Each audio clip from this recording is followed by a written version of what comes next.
Hey students, very good evening to all of you. Dear student, आज इस lecture में हम बात करने वाले हैं कार्बोनेटेड कंपाउंड के नेक्स्ट टॉपिक के बारे में, जो है कोल एंड पेट्रोलियम। इसी लेक्चर में हम कुछ chemical reaction of carbon compounds की भी बात करेंगे। तो स्टूडेंट्स, आप सबको मालूम है कोल और जो पेट्रोलियम होते हैं, they are known as fossil fuel. हम इनको फॉसिल फ्यूल बोलते हैं।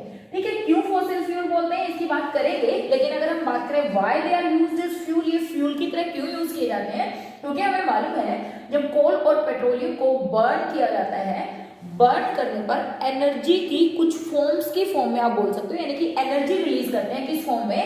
In the form of heat and light. ठीक है ना, हीट एंड लाइट क्या करते हैं? जनरेट करते हैं, यानी कि एनर्जी जनरेट करते हैं in the form of heat and light. तो why they are known as fossil fuel? अगर मैं बात करूं कि आज के टाइम में 90% जो हमारा फ्यूल है वो क्या है? कोल, पेट्रोलियम, या फिर हम बोल सकते हैं यहाँ पर कोल पेट्रोलियम के साथ साथ natural gas, coal and petroleum.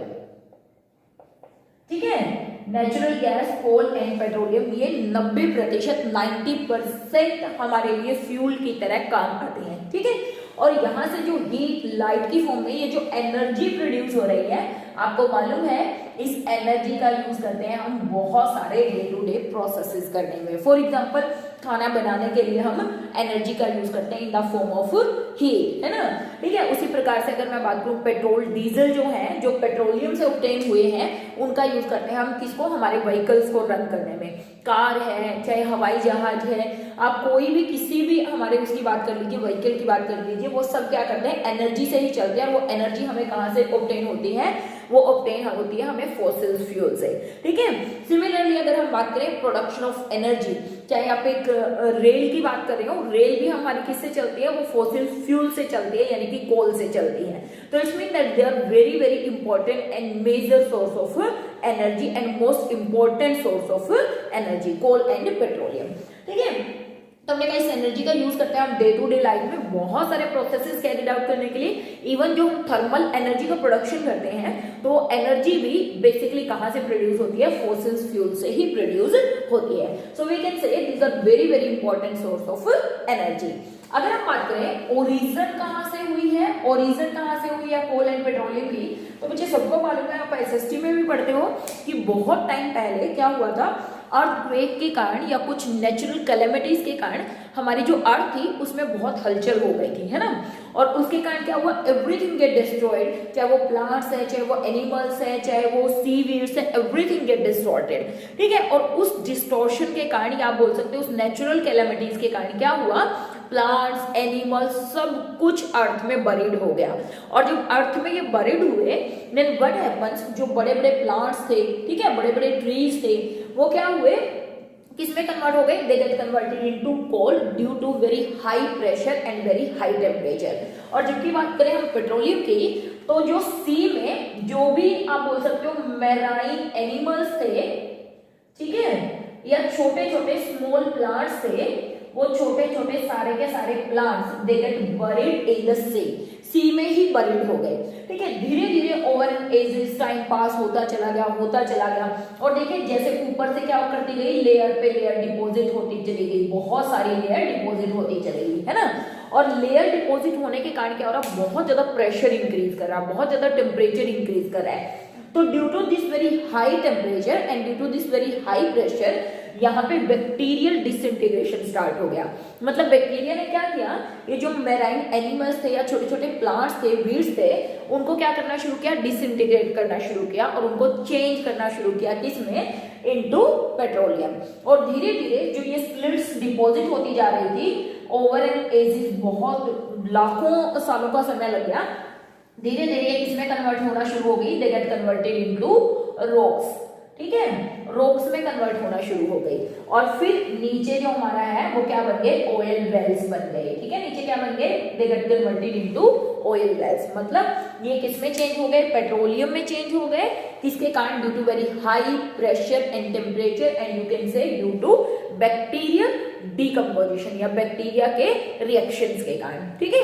और धीरे धीरे जो आपकी मिट्टी या जो रेत था वो किस में चेंज हो गया? रॉक्स में चेंज हो गया और उन रॉक्स के नीचे ऑयल के डिपॉजिट हो गई, ठीक है। और ये जो रॉक्स थे धीरे धीरे विद टाइम पोरस स्ट्रक्चर बन गए, यानी कि ऑयल बिल्कुल वैसे ही जैसे आप बोलते हैं ना एक स्पंज में पानी एंट्रैप होता है, ठीक वैसे ही ऑयल भी रॉक्स के अंदर क्या होता है? पोरस रॉक्स के अंदर एंट्रैप होता है। तो इस तरीके से बहुत लंबे टाइम के बाद हमें किस चीज की ऑब्टेन हुई? कोल एंड पेट्रोलियम। इसीलिए हम बोलते हैं बच्चे इनके जो सोर्स है वो रिजर्व है, इसलिए हमें बार बार कहा जाता है कि कोल, पेट्रोलियम यानी कि फॉसिल्स जो भी फ्यूल है उन्हें हमें बहुत देखकर यूज करना चाहिए। क्यों? क्योंकि वंस दे गेट कंज्यूम आप इनको दोबारा से रीजनरेट नहीं करवा पाएंगे, है ना।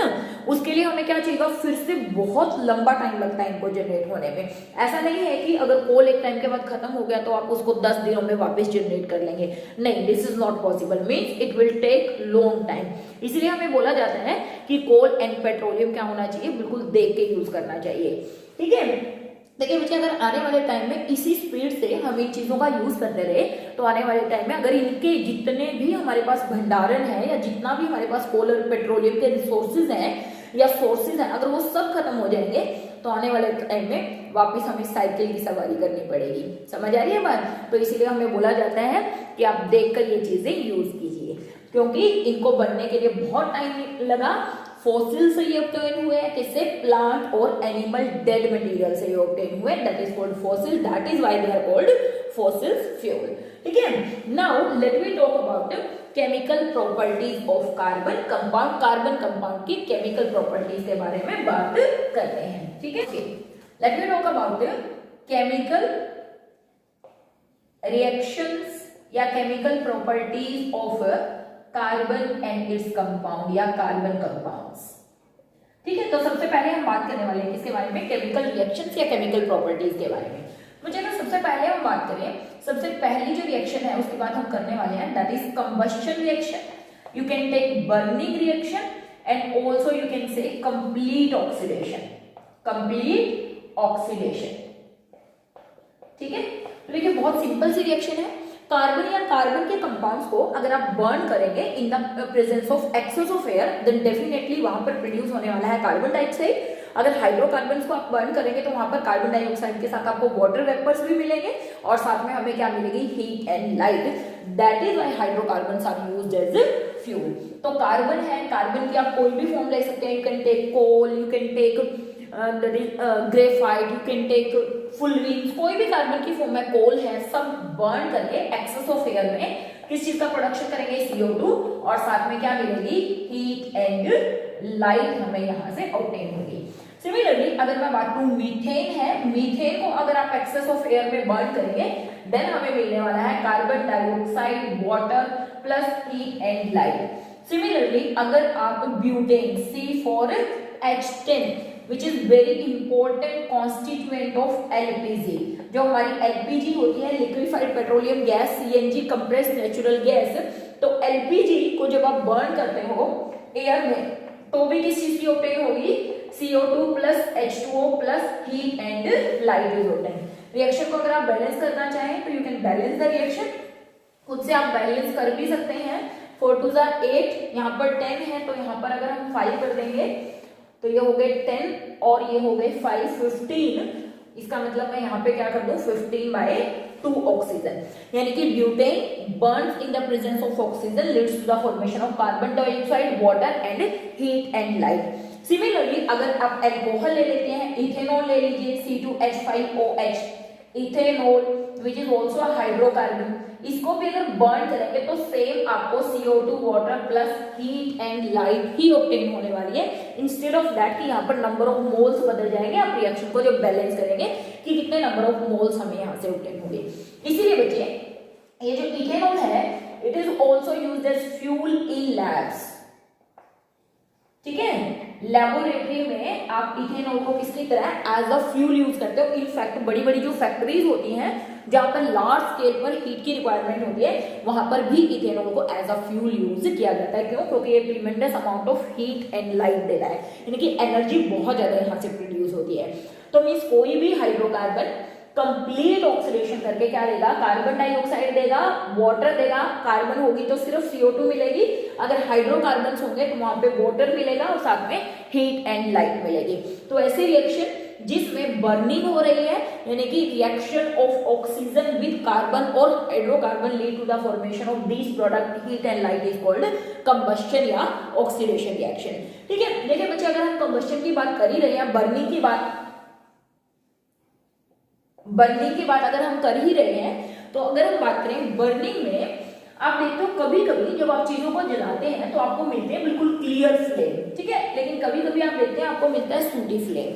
तो इसका मतलब जब आप किसी भी सब्सटेंस को बर्न करते हो, आप इस चीज को फ्लेम टेस्ट भी बोल सकते हो। इसको क्या भी बोला जा सकता है, you can name it flame test. तो जब आप किसी भी चीज को बर्न करते हैं तो देखिए दो तरीके के फ्लेम निकलते हैं। एक तो हम बोलते हैं क्लियर ब्लू फ्लेम निकलता है, ठीक है, क्लियर ब्लू फ्लेम, इसको हम नॉन ल्यूमिनस फ्लेम भी बोलते हैं, नॉन ल्यूमिनस फ्लेम, ठीक है। और एक हमारा निकलता है yellow sooty flame, yellow sooty flame जिसको हम बोलते हैं ल्यूमिनस फ्लेम, ल्यूमिनस फ्लेम। तो देखिए ये कैसे पता चलेगा कि क्या चीज जो है वो क्लियर फ्लेम देती है और क्या चीज जो है वो सूटी फ्लेम देती है। देखिए बहुत सिंपल सा कॉन्सेप्ट है। जो भी सब्सटेंस सैचुरेटेड होते हैं, जो भी सब्सटेंस क्या होते हैं, सैचुरेटेड होते हैं, यानी कि सैचुरेटेड हाइड्रोकार्बन जो भी होते हैं वो बर्न करके बिल्कुल क्लियर फ्लेम देते हैं, ब्लू फ्लेम देते हैं, यानी कि उसके साथ साथ lot of heat and energy भी देते हैं, लेकिन क्लियर फ्लेम देते हैं, जलाते हैं जब इनको, ठीक है। लेकिन जब किसी अनसैचुरेटेड कंपाउंड को, जैसे अनसैचुरेटेड कंपाउंड में अगर मैं बात करूं, आप ले सकते हो ethene, you can take ethyne, ठीक है, you can take benzene, you can take any aromatic compound. ये सब कंपाउंड्स जलकर क्या देंगे बच्चे हमें, येलो सूटी फ्लेम। मतलब हमने क्या किया, जैसे लैब में अगर हम चले गए, हमने क्या किया, स्पैचुला बोलते हैं हम, ठीक है। अगर किसी ने देखा हो लैब में, अगर आपके टीचर आपको लेके गए होंगे, तो ऐसे एक इंस्ट्रूमेंट होता है चम्मच की तरह छोटा सा, ऐसे, इसको हम स्पैचुला बोलते हैं। तो हम क्या करते हैं, स्पैचुला के ऊपर थोड़ा सा सोल्ट रखा और उसको हमने क्या किया, फ्लेम में हीट करना शुरू किया। तो जब आप इसको हीट करते हैं, अगर बच्चे ये देगा क्लियर फ्लेम, तो we can say it is a saturated hydrocarbon, ठीक है। अगर ये देगा येलो सूटी फ्लेम, तो we can say it is a unsaturated hydrocarbon, और इसको हम क्या बोलते हैं, फ्लेम टेस्ट से आइडेंटिफाई किया जाता है, इसको फ्लेम टेस्ट बोला जाता है। बर्निंग से आप एल्कीन और एल्काइन को आइडेंटिफाई कर सकते हैं, समझ में आ रही है। तो येलो फ्लेम देंगे या फिर क्या देंगे, सूटी फ्लेम देंगे, लेकिन कभी कभी इनकम्प्लीट कंबशन से सैचुरेटेड कंपाउंड भी सूटी फ्लेम दे सकते हैं। जैसे अगर मैं आपको एग्जांपल दूं, लैब में जो बर्नर्स होते हैं, ठीक है, उनके बर्नर्स जो होते हैं, बर्नर्स के यहाँ पर ऐसे छेद होते हैं बच्चे, ठीक है, इस तरीके से बर्नर है, यहाँ पर क्या है, छेद है। अब देखिए कोई सब्सटेंस जब हमने बर्न करना शुरू किया, अगर हमारा बर्नर जल रहा है यहाँ पे, अगर ये होल्स जो है, अगर वो होल्स इनके ऊपर ऐसे एक ऐसे आप बोल सकते हो स्लिट सी लगी होती है, अगर ये होल आपके कवर हो जाए, तो आप देखेंगे यहाँ से जो फ्लेम निकलेगी ना, वो सूटी फ्लेम निकलेगी। या अगर मैं आपके घर का एग्जांपल दूं, कई बार आप देखते हो जैसे चाय बनाते हैं या दूध गर्म करते हैं, हमारे घर में जो भी यूटेंसिल्स होते हैं उनकी बॉटम गर्म होना ब्लैक होना शुरू हो जाती है। तो वो ब्लैक होने का क्या रीजन होता है, that is due to incomplete combustion, यानी कि जो गैस बर्नर में होल्स होते हैं वो प्रॉपर एयर सप्लाई करते हैं, है ना, जिसके कारण फ्यूल का क्या होता है, एयर के साथ बर्न करके क्या देते हैं, CO2 वाटर प्लस क्या देते हैं, हमने कहा हीट एंड लाइट देते हैं। लेकिन अगर वो होल ब्लॉक हो जाए, ठीक है, तो एयर कंप्लीटली नहीं जा रही है, इसका मतलब वहां पर क्या है, प्रॉपर सप्लाई ऑफ ऑक्सीजन ना होने के कारण इनकम्प्लीट कंबशन होता है, और उस इनकम्प्लीट कंबशन के कारण आपके जो यूटेंसिल्स हैं उनकी जो बॉटम होती है वो कैसा होना शुरू हो जाती है, ब्लैक होना शुरू हो जाती है। इसका मतलब हम सिर्फ ये नहीं कह सकते कि हमेशा अनसैचुरेटेड कंपाउंड ही येलो सूटी फ्लेम देते हैं, कभी कभी हमारा जो इनकम्प्लीट कंबशन के कारण सैचुरेटेड हाइड्रोकार्बन्स भी या सैचुरेटेड कंपाउंड्स भी सूटी फ्लेम दे सकते हैं, लेकिन एक्चुअली में देते तो वो कैसा है, ये क्लियर फ्लेम, वो तो इनकम्प्लीट कंबशन के कारण वो क्या देना शुरू कर देते हैं, दैट इज सूटी फ्लेम देना शुरू कर देते हैं, ठीक है। तो ये ध्यान रखना है, नॉन ल्यूमिनस फ्लेम बोलते हैं और इसको क्या बोलते हैं, ल्यूमिनस फ्लेम बोलते हैं, ठीक है। तो अगर हम आगे बात करें किस चीज देते हैं बच्चे जिनको बर्न किया जाता है, और वो क्या देते हैं, हमने कहा क्लियर फ्लेम, कुछ क्या करते हैं येलो सूटी फ्लेम देते हैं जिनको हमने बोला luminous flame.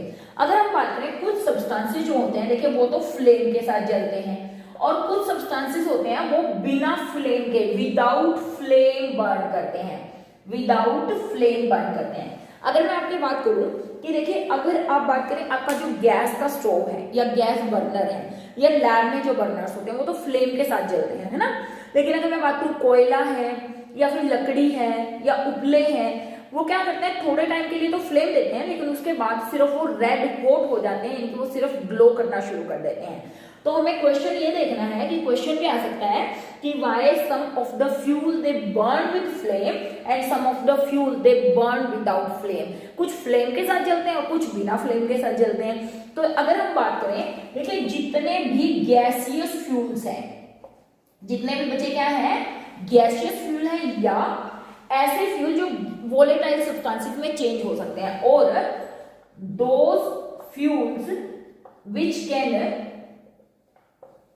Change into volatile substance. Volatile substance यानी कि आप बोल सकते हो गैस में ही चेंज हो सकते हैं या फिर आप बोल सकते हो वेपर्स में चेंज हो सकते हैं। Burns with flame, Burns with flame, ठीक है। While solid fuels Burns with red glow.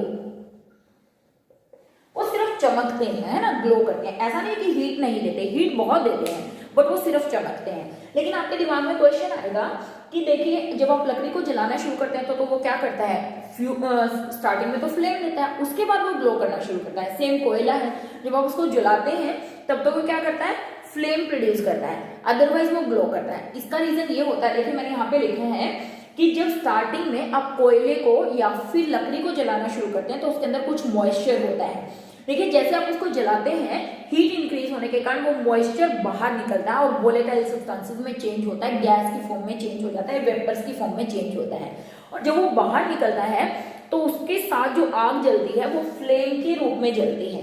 इसीलिए हमने कहा कि वो सब्सटेंसेस पहले तो फ्लेम प्रोड्यूस करते हैं, लेकिन जब सारे के सारे वोलेटाइल सब्सटेंसेस उसमें से निकल जाते हैं, वाटर वेपर्स उसमें से निकल जाता है या उसकी सरफेस पर जो गैसेस वगैरह एब्जॉर्ब हो रखे हैं वो निकल जाती हैं, तो उसके बाद वो क्या करना शुरू कर देते हैं, ग्लो करना शुरू कर देते हैं। तो मोस्टली जो गैसियस फ्यूल होते हैं या फिर आप बोल सकते हो लिक्विड फ्यूल्स जो होते हैं, जैसे कि पेट्रोलियम वगैरह जो होते हैं, ठीक है, वो क्या करते हैं, they burns with flame, while solid जो substances होते हैं initially they burn with flame but after some time they just glow only। तो solid substances glow करते हैं, solid fuel glow करते हैं, जबकि gaseous fuel क्या करते हैं, they burns with फ्लेम, ठीक है। तो इस कॉन्सेप्ट को ध्यान रखना, हमने कहा इस टेस्ट को फ्लेम टेस्ट बोलते हैं। इस फ्लेम टेस्ट के बेसिस पर आप सैचुरेटेड और अनसैचुरेटेड हाइड्रोकार्बन को एक दूसरे से सेपरेट आउट कर सकते हैं। तो क्लियर फ्लेम मिलेगा, येलो सूटी फ्लेम मिलेगा, ल्यूमिनस फ्लेम मिलेगा, नॉन ल्यूमिनस फ्लेम मिलेगा। हमने कहा कंप्लीट कंबशन होगा और इनकम्प्लीट कंबशन होगा। उस इनकम्प्लीट कंबशन के कारण सैचुरेटेड कंपाउंड्स भी क्या कर सकते हैं, सूटी फ्लेम प्रोवाइड कर सकते हैं। फिर हमने बात करी कुछ सब्सटेंसेस बर्न करते हैं किसके साथ, फ्लेम के साथ, मतलब लपटें निकलते हैं उसमें से, और कुछ सब्सटेंसेस सिर्फ ग्लो करते हैं। तो इसका रीजन हमने बताया कि जो सॉलिड फ्यूल्स होते हैं वो ग्लो करते हैं और जो गैसेस और लिक्विड फ्यूल होते हैं वो क्या करते हैं, दे बर्न विद फ्लेम, ठीक है। तो उसके बाद हम नेक्स्ट रिएक्शन की बात करते हैं, chemical reaction, that is you can say addition reaction of hydrocarbons, ठीक है, एडिशन रिएक्शन ऑफ हाइड्रोकार्बन। अब एडिशन रिएक्शन ऑफ हाइड्रोकार्बन, तो बच्चे देखिए एडिशन रिएक्शन की अगर हम बात करें, एडिशन का मतलब सबको मालूम है, ऐड हो जाना, ठीक है ना।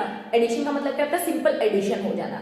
उससे पहले मैं आपको बात बताती हूँ, देखिए जो एल्केन्स होते हैं वो लेस रिएक्टिव होते हैं, लेस रिएक्टिव, ठीक है। या आप ये भी बोल सकते हो कि जो सैचुरेटेड हाइड्रोकार्बन्स होते हैं वो लेस रिएक्टिव होते हैं, उनके ऊपर किसी भी रिएजेंट का बहुत आसानी से अटैक नहीं होता है, मतलब लीस्ट रिएक्शन देते हैं।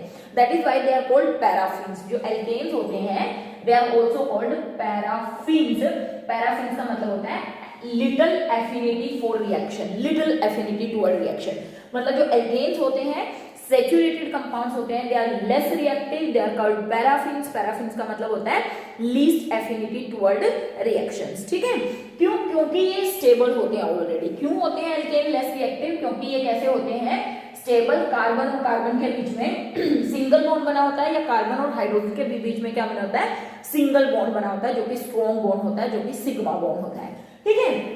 Now let me talk about alkenes and alkynes, यानी कि ऐसे कंपाउंड्स जिनमें कार्बन कार्बन डबल बॉन्ड हो और कार्बन कार्बन क्या हो, ट्रिपल बॉन्ड हो। ये मोर रिएक्टिव होते हैं, और उसका रीजन ये है क्योंकि ये लेस स्टेबल होते हैं। और लेस स्टेबल होने का रीजन होता है डबल बॉन्ड होना, लूजली बाउंड इलेक्ट्रॉन डेंसिटी होना, पाई बॉन्ड होना, ये बोल सकते हो, ठीक है। और ये जो है ज्यादा रिएक्टिव होते हैं और आसानी से रिएक्शन करके किसमें, सैचुरेटेड हाइड्रोकार्बन में चेंज होना चाहते हैं। तो इसका मतलब हम ये बोल सकते हैं कि अनसैचुरेटेड हाइड्रोकार्बन्स, अनसैचुरेटेड हाइड्रोकार्बन में अगर मैं यहां पर क्या डाल दूं, कोई भी रिएजेंट ऐड कर दूं, मैं यहां पर क्या ऐड कर दूं, रिएजेंट। ये रिएजेंट ऐड होते ही in the presence of catalyst heat भी रिक्वायर हो सकती है, they get converted into saturated hydrocarbon and this process is called addition reaction. इस प्रोसेस को क्या बोलते हैं बच्चे, एडिशन रिएक्शन बोलते हैं। आर्य वर्ष में हमने कहा अनसैचुरेटेड जो हाइड्रोकार्बन्स होते हैं वो किसी भी रिएजेंट के साथ रिएक्शन करके, ऐसा तो नहीं कि किसी भी रिएजेंट के साथ, मतलब मोस्ट प्रोबेबली जिनके साथ वो रिएक्शन करना चाहते हैं, उस रिएजेंट के साथ रिएक्शन करके किसके प्रेजेंस में, in the presence of catalyst they converted into saturated hydrocarbon, saturated hydrocarbon में चेंज हो जाते हैं। For example let we give a reaction of ethene CH2 double bond CH2। अगर मैं इसमें हाइड्रोजन ऐड कर दूं in the presence of nickel, platinum, palladium which are use as catalyst, यहाँ पे निकल ले सकते हो, प्लेटिनम ले सकते हो, या पैलेडियम कोई भी ले सकते हो। इसके प्रेजेंस में अगर इसको हीट किया जाए, देखो जी ये जो डबल बॉन्ड होता है इनमें से हमने कहा एक सिग्मा होता है, दूसरा बॉन्ड क्या होता है, पाई। पाई बॉन्ड हमेशा मोर रिएक्टिव होता है, और उसका रीजन ये होता है बेटा, जैसे सिग्मा बॉन्ड है, यहाँ पे कार्बन, यहाँ पे कार्बन, ठीक है, इनके बीच में ये सिग्मा बॉन्ड है, तो ये जो सिग्मा बॉन्ड है वो स्ट्रॉन्ग बॉन्ड होता है और टाइटली बाउंड होता है। लेकिन जो पाई बॉन्ड होता है वो हमेशा ऐसे होता है, यानी कि उसकी इलेक्ट्रॉन डेंसिटी इधर भी घूम रही है, उसकी इलेक्ट्रॉन डेंसिटी इधर भी घूम रही है। और जो ट्रिपल बॉन्ड होता है उसकी सारी इलेक्ट्रॉन डेंसिटी ऐसे घूम रही होती है, मतलब लूजली बाउंड इलेक्ट्रॉन डेंसिटी होती है किसमें, डबल बॉन्ड में और ट्रिपल बॉन्ड में। और उस लूजली बाउंड इलेक्ट्रॉन डेंसिटी के कारण कोई भी रिएजेंट आता है और इस इलेक्ट्रॉन डेंसिटी पे क्या कर देता है, अटैक कर देता है। तो इसीलिए एल्कीन और एल्काइंस ज्यादा रिएक्टिव होते हैं और they want to change themselves into saturated hydrocarbon, ठीक है। तो देखिए होगा क्या, यहाँ पर ये जो पाई बॉन्ड था इसकी रिएक्टिविटी होने के कारण ये कन्वर्ट हो जाएगा CH3 single bond CH3 alkene में। मतलब देखिए दो हाइड्रोजन की, एक हाइड्रोजन यहाँ ऐड हो गया, एक हाइड्रोजन यहाँ ऐड हो गया, तो इसलिए हमने इस रिएक्शन को क्या कहा, एडिशन रिएक्शन। इस रिएक्शन को क्या बोला, एडिशन रिएक्शन। और क्योंकि यहाँ पर एडिशन ऑफ हाइड्रोजन हो रही है, इसीलिए इस रिएक्शन को हम क्या बोल सकते हैं, हाइड्रोजिनेशन रिएक्शन, हाइड्रोजिनेशन रिएक्शन। तो हाइड्रोजिनेशन रिएक्शन का मतलब क्या हुआ, addition of hydrogen to any unsaturated hydrocarbon so that in presence of catalyst, लिख सकते हो in presence of catalyst, so that it convert या it change into saturated hydrocarbon, saturated hydrocarbon, ठीक है। एक unsaturated hydrocarbon addition of hydrogen के कारण किसमें चेंज हो जाए, सैचुरेटेड हाइड्रोकार्बन में चेंज हो जाए, लेस स्टेबल से मोर स्टेबल सब्सटेंस में चेंज हो जाए। और कैटलिस्ट के बच्चे अगर हम बात करें कि कैटलिस्ट यहाँ पर क्यों यूज किया जाता है, क्योंकि कुछ रिएक्शन थोड़ी सी स्लो होती हैं और उन रिएक्शन की रेट को फास्ट करने के लिए हम कुछ केमिकल सब्सटेंसेस यूज करते हैं और उन केमिकल सब्सटेंसेस को हम बोलते हैं कैटलिस्ट। तो what is catalyst, these are chemical substances, these are chemical substances which can enhance, you can say that increase the rate of chemical reaction, rate of a chemical reaction without consuming itself in chemical reaction, in a chemical reaction। मतलब ऐसे chemical substances जो सिर्फ बच्चे क्या करते हैं, rate of chemical reaction को fast कर देते हैं। मतलब कोई रिएक्शन हो रही है बट स्लो हो रही है, उस रिएक्शन को अगर हमें फास्ट करना है तो उस रिएक्शन को फास्ट करने के लिए हम कुछ केमिकल्स डाल देते हैं, कुछ केमिकल सब्सटेंसेस डाल सकते हैं, कुछ डी ब्लॉक मेटल डाल देते हैं, ठीक है ना। डी ब्लॉक एलिमेंट मतलब निकल, प्लेटिनम, पैलेडियम वगैरह डाल देते हैं, जो कि रेट ऑफ रिएक्शन को क्या कर देते हैं, फास्ट। लेकिन ये अपने आप रिएक्शन में कंज्यूम नहीं होते। आप देखिए यहाँ पे ये हाइड्रोजन ही ऐड हुआ है, यहाँ पे इस निकल, प्लेटिनम या पैलेडियम का यहाँ पे कोई रोल, मतलब इस रिएक्शन में ये कंज्यूम नहीं हुए हैं, ठीक है। कैटलिस्ट यूजुअली बहुत सारे काम करता है वैसे तो, लेकिन इसकी थोड़ी सी समझ आपको फिर हायर क्लासेस में जाकर आएगी कि कैटलिस्ट किस तरीके से वर्क करते हैं। यूजुअली ये सरफेस प्रोवाइड करते हैं किसी भी रिएक्टेंट को उसके ऊपर सेटल डाउन होने के लिए, ताकि रिएक्टेंट उसके ऊपर सेटल डाउन होकर रेट ऑफ रिएक्शन को क्या करते हैं, फास्ट करते हैं। तो अभी आप यही याद रखिए कि कैटलिस्ट क्या होते हैं, ऐसे केमिकल सब्सटेंसेस जो किसी भी केमिकल रिएक्शन की रेट को एनहेंस कर देते हैं, इंक्रीज कर देते हैं, but they itself physically remain as it is, they do not consume in the chemical reaction. खुद केमिकल रिएक्शन में चेंज कंज्यूम नहीं होते हैं, समझ में आ रही है। इसका मतलब एज इट इज रीजनरेट हो जाते हैं, इसलिए थोड़ी सी अमाउंट में चाहिए होते हैं और बार बार इनको यूज किया जा सकता है। तो यहाँ पर हमने बात करी सैचुरेटेड हाइड्रोकार्बन, अनसैचुरेटेड हाइड्रोकार्बन को किसमें, सैचुरेटेड हाइड्रोकार्बन में चेंज कर दो। इस रिएक्शन को बोलते हैं एडिशन रिएक्शन। इसका मतलब hydrogenation reaction is a type of addition reaction, is a type of addition reaction. Hydrogenation reaction is a type of addition reaction, ठीक है, ये एडिशन रिएक्शन है। और अगर मैं आपको एप्लीकेशन बताऊं कि what is the application of this reaction, this is very very important reaction, application of hydrogenation reaction. देखिए बच्चे, हमने पढ़ा है वेजिटेबल ऑयल्स जो होते हैं, vegetable oil, they are highly unsaturated compound, highly unsaturated compound. मतलब आप बोल सकते हो इनके अंदर बहुत लार्ज संख्या में डबल बॉन्ड्स होते हैं या ट्रिपल बॉन्ड होते हैं। They are very highly unsaturated, बहुत ज्यादा संख्या में डबल बॉन्ड्स होते हैं, ठीक है। तो वेजिटेबल ऑयल में क्या करते हैं, हाइड्रोजन ऐड करके इन द प्रेजेंस ऑफ निकल कैटलिस्ट हीट करके इसको चेंज किया जाता है वेजिटेबल घी में। किसमें चेंज किया जाता है, वेजिटेबल घी में। जैसे बेटा आप पढ़ते हो ना, ये रत, डालडा, मधु, स्कूटर, ये वेरियस टाइप के जो आप घी लेते हो जिसके ऊपर लिखा होता है शुद्ध देसी घी, तो वो जो देसी घी होते हैं बेसिकली वो वेजिटेबल ऑयल होते हैं, और उन वेजिटेबल ऑयल को हाइड्रोजनेशन रिएक्शन से कन्वर्ट कर दिया जाता है वेजिटेबल घी में। समझ में आ रही है। जो एनिमल के घी होते हैं ना, जो आप खाते हो, बटर खाते हो या जो देसी घी खाते हो, ठीक है, जो गाय या भैंस से आप ऑब्टेन करते हो, वो अलग चीज है। और वेजिटेबल ऑयल की हाइड्रोजनेशन करके वेजिटेबल घी में जो चेंज किया जाता है ना बेटा, ये रत आ गया है ना, नाम सुने होंगे घर पे आपने, डालडा घी ऐसे करके, है ना, तो वो क्या होते हैं, that is basically vegetable oil को वेजिटेबल घी में चेंज किया जाता है। इसका मतलब what is the application of hydrogenation reaction, with the help of this reaction vegetable oil is converted into vegetable ghee, ठीक है। देखिए इस रिएक्शन से ऐसा नहीं है कि इसके सारे के सारे डबल बॉन्ड सिंगल में चेंज हो जाते हैं, सिर्फ नंबर ऑफ डबल बॉन्ड कम होते हैं, number of double bond reduce,